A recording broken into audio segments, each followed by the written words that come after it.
സ്ത്രീകളെ വരെ ഹെലികോപ്റ്റർ വന്ന് എയർലിഫ്റ്റിംഗ് നടത്തി രക്ഷിച്ചു. നമ്മൾ ആ ചിത്രങ്ങളൊക്കെ കണ്ടപ്പോൾ നമ്മൾ ആത്മാഭിമാനം കൊണ്ട്, ആവേശം കൊണ്ട്, നമ്മൾ ഈ രാജ്യസ്നേഹം കൊണ്ട് നമ്മൾ ആ പടങ്ങളൊക്കെ എടുത്ത് പോസ്റ്റ് ചെയ്തു. പട്ടാളമല്ലേ വന്നത്, നമ്മുടെ സാധാരണക്കാരെ രക്ഷിച്ചല്ലോ. കൃത്യം 3 മാസം കഴിഞ്ഞപ്പോൾ ആദ്യത്തെ ബില്ല് വന്നു. 205 കോടി രൂപ കേന്ദ്രത്തിന് അടക്കണം. ഈ രാജ്യത്തിലെ ജനങ്ങൾ, കേരളത്തിലെ ജനങ്ങൾ ദുരന്തമുഖത്ത് നിൽക്കുമ്പോൾ രാജ്യത്തിന്റെ പട്ടാളം വന്ന് രക്ഷിച്ചു കൊണ്ടുപോയതിന് 205 കോടി രൂപ കേരളം അടക്കണം. അടച്ചില്ലെങ്കിൽ അടുത്ത നടപടി സ്വീകരിക്കുമെന്ന് പറഞ്ഞു. ആ പ്രളയകാലത്ത് നമുക്ക് അരി തന്നു, എക്സ്ട്രാ റേഷൻ. 2-3 മാസം കഴിഞ്ഞപ്പോ അടുത്ത ബില്ല്. ആ റേഷന് 125 കോടി രൂപ കേരളം അടക്കണം, അല്ലെങ്കിൽ അടുത്ത മാസം മുതൽ നിങ്ങൾക്ക് റേഷൻ ഇല്ല എന്ന് പറയുന്ന സാഹചര്യം ഉണ്ടായി. പ്രിയപ്പെട്ടവരെ, നമ്മളും ഈ രാജ്യത്തിന്റെ ഭാഗമല്ലേ?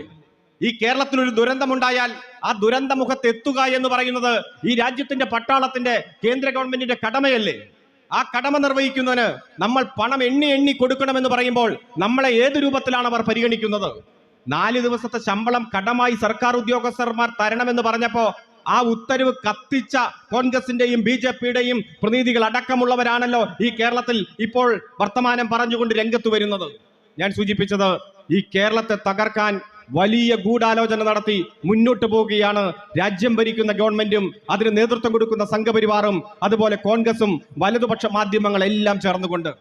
എന്താണ് നമ്മളെ മാത്രം ഇത്ര ടാർഗറ്റ് ചെയ്യാൻ കാരണം?